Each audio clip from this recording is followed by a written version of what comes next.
Hey outside world, coming to you from a slightly different location today, trying to smarten things up a little around here since I'm talking books by using the wife's office. I figure it's got to be smarter than any place I usually hang out. I've been a nerd pretty much since the beginning of time. I think it's in my genes, but there's still things that were very formative to my nerdy experience. In my case, it tended to be books. First series of books I can remember my mother getting me from the Canton Free Library in Canton, New York, about some space travelers and these plants that made oxygen for them, and it was a whole series of books, and I cannot remember the title or the author or any details, which is very frustrating for me because I'd love to look at them again with adult eyes and see what it was all about. That said, what I wanted to do today was talk to you a little about some of my favorite books. Now, I originally wanted to shoot this in front of my bookcases because there's so many books I wanted to talk about, authors that I love that I'm going to leave out, but that's just the cost of doing business here, I guess. For kids these days, all you burgeoning nerds out there, I imagine Harry Potter and the Hunger Games are the books that shape how you look at nerdy stuff. They seem to be pretty universal. There's also Twilight people, but I imagine no Twilight people are watching this because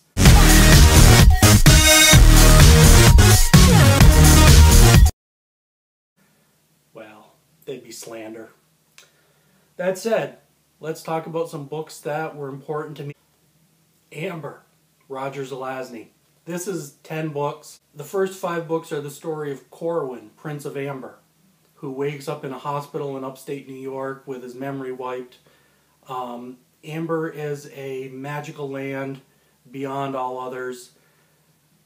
There's elements of epic fantasy, but probably also what would come to be known as urban fantasy, as the Amberites, the royal family, travel through alternate realities, including modern times. After we have Corwin's story, then we have his son Merlin, with 5 books that detail his story, because these books they're the foundation for pretty much everything I write these days. Both the... You're a little late on the musical cue. Both the nature of the humor, the alternate realities, the perspectives, very important for what I chose to write. A book I could not find but I wanted to address is the Syme Gen series by Jacqueline Lichtenberg and some of the books by Jean Laura. These detail future of humanity where where all our serial numbers have been filed off. No. Where the species is divided into 2 subspecies, Symes and Gens, with a very complicated interrelationship. Symes need to take something from Gens in order to live, which frequently kills Gens. There's basically armed nations of each subspecies. There's no interaction. It's a vicious, violent, fallen world. And this details some of the coming together and the ability to people to connect even if they have tentacles and produce magic energy. And well, there's no magic. It's more a straight science fantasy. But it deals with a lot of human emotion, but in a scientific world, which does not do it justice. They're great adventure stories and really compelling personal stories of the individuals involved in these great historic moments.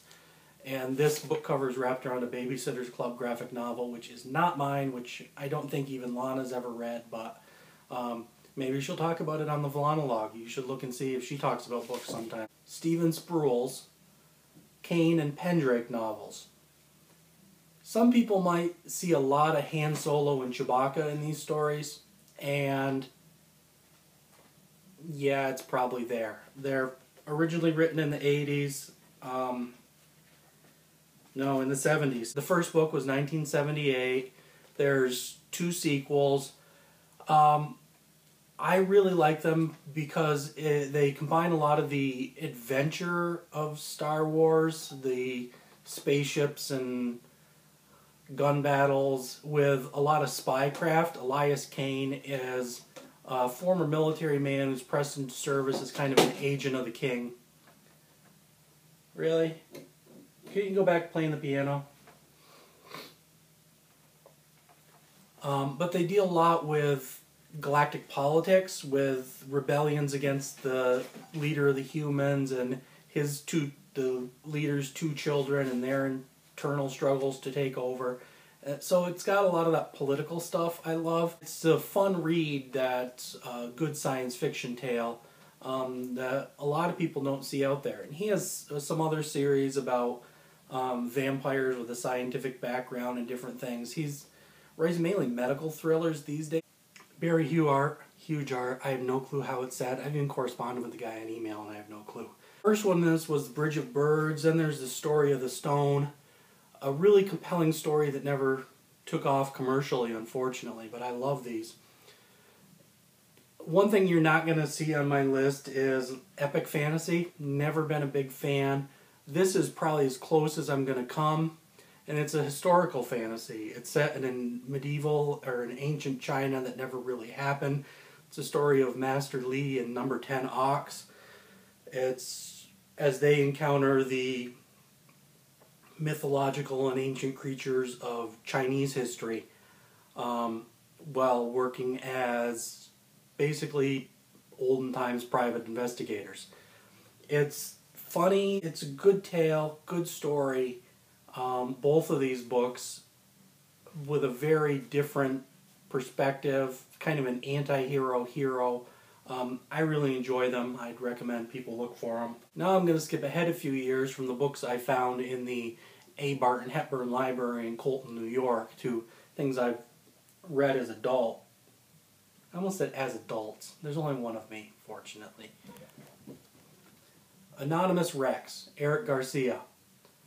This actually became a sci-fi movie that changed up the plot some, but it was for a brief period of time, almost a mainstream success. 3 books, Anonymous Rex, Casual Rex, and Hot and Sweaty Rex. In case the subtle humor of the title was bypassing people, they went for it on that 3rd one. Dinosaurs never died out, but they live among us, disguised as humans. It's a story of a dinosaur private investigator, and wow, that private investigator theme is running rampant throughout this collection of books I've gathered. It's like that just hit me on the head, my big shiny head. Witty, well done, written in almost, I like to say, a literary fiction style, very well composed, very much attention to the wording and the word choices more than I feel with some books that are just telling an action story. Highly recommended. Not really a detective story, but it kind of touches on it. Mark Henry's Happy Hour of the Damned. Now, I will say, I do know Mark. This is an advanced reader copy that I've had a cover flat wrapped around. The cover doesn't do it justice. The marketing didn't do it justice. It's a zombie story. It's a immoral ad executive turned sentient zombie investigating her friend going missing. It is hilarious. It is incredibly dark.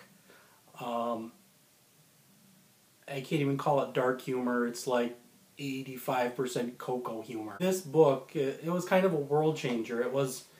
It kind of combines chick lit that was big at the time and urban fantasy that was good at the time in a very polished and professional writing style with a lot of satire about modern society in there. Another advanced reader copy, another guy I know, Anton Strout. Anthony, Tony. Dead to Me, the first Simon Candor story.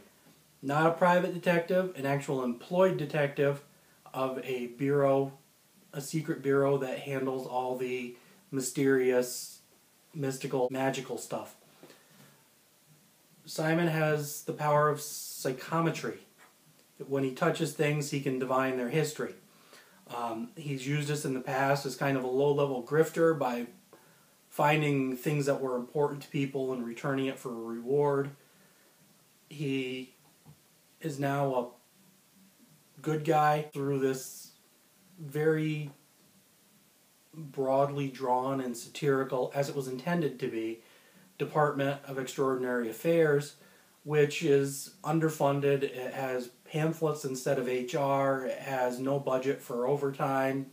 Has tons of paperwork. He has an office job at a publisher, and it may show through a little in this. I'm not sure. But the story of Simon and him growing up by being a professional detective and the mysteries he's investigating and the truths about the world he's finding is a good tale. As the energy flags, I know I'm just saying some of the same phrases again and again, but this is more than I generally talk in a day. Last book I want to talk about today, The Automatic Detective, A. Martinez.